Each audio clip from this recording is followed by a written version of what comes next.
మనం చేసినటువంటి కర్మలో కానీ హోమంలో వేసినటువంటి దయ్యంలో కానీ మనం చేసేటువంటి సంస్కారంలో కానీ ఏదైనా లోటుపాట్లు ఉంటే సర్వప్రాయశ్చిత్తం చేసుకోవడానికి ముందుగా ఈ హోమాలు చేసుకోవాలి.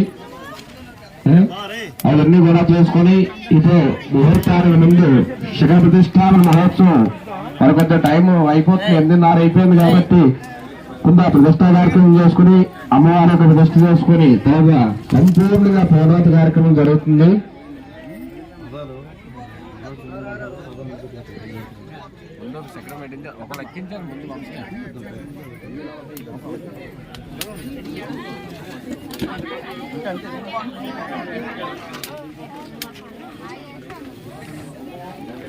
छोटा सा नहीं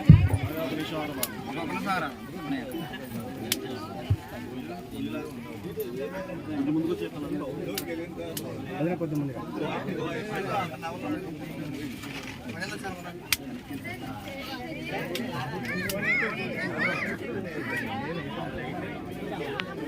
ఇక్కడ చూడండి నామ్ లేరు వెనకెళ్ళ నామ్ వెనకెళ్ళ ఓకే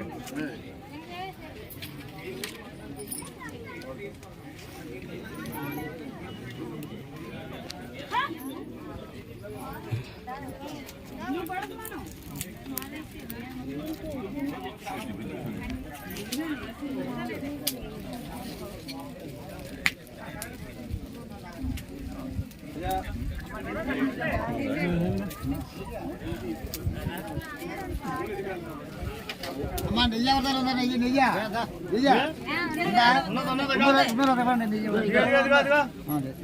అలా నిలబడండి అయ్యా. అక్కడ ఎక్కడదే కావాలా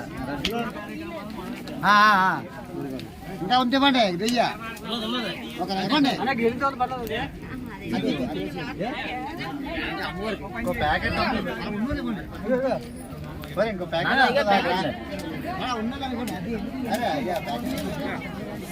అలా తెడితో వేసుకుని అన్నం పెట్టుకుంటారు.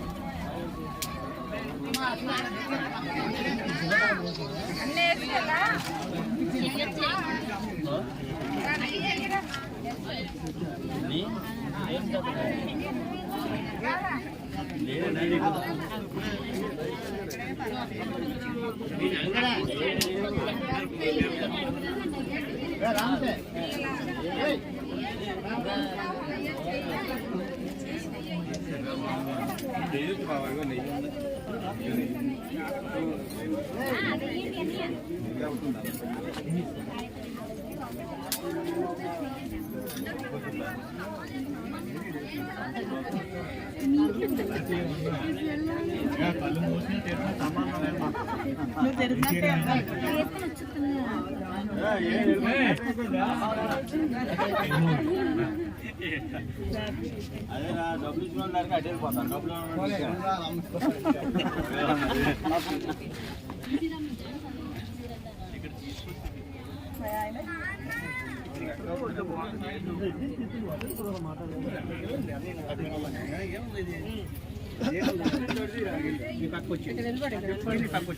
డబ్బులు ఇచ్చేసి రామరా దగ్గర అక్కడ ఒకసారి అందరూ వినాలి. ఒకసారి ఇక్కడ ఎవరైతే పూజా కార్యక్రమాలు చేసి ఉన్నారో వాళ్ళందరూ కూడా ఒకసారి బయటకు వచ్చి శిఖరం బయట ఉంది, ఎవరో ఒక దంపతులు శిఖరం పట్టుకుని సన్నాయి మేళంతో పాటు 9 సార్లు ఆలయం చుట్టూ ప్రదక్షిణం చేయాలి. కాబట్టి అందరూ కూడా దంపతులందరూ రక్షాబంధనం కట్టుకున్న దంపతులందరూ కూడా బయటికి రండి. అందరూ ముందు బయటకు వచ్చి పాలు తెద్దరుగాండి ముందు మీరు రండి. పాలు తెద్దరుగాండి చెప్తాను.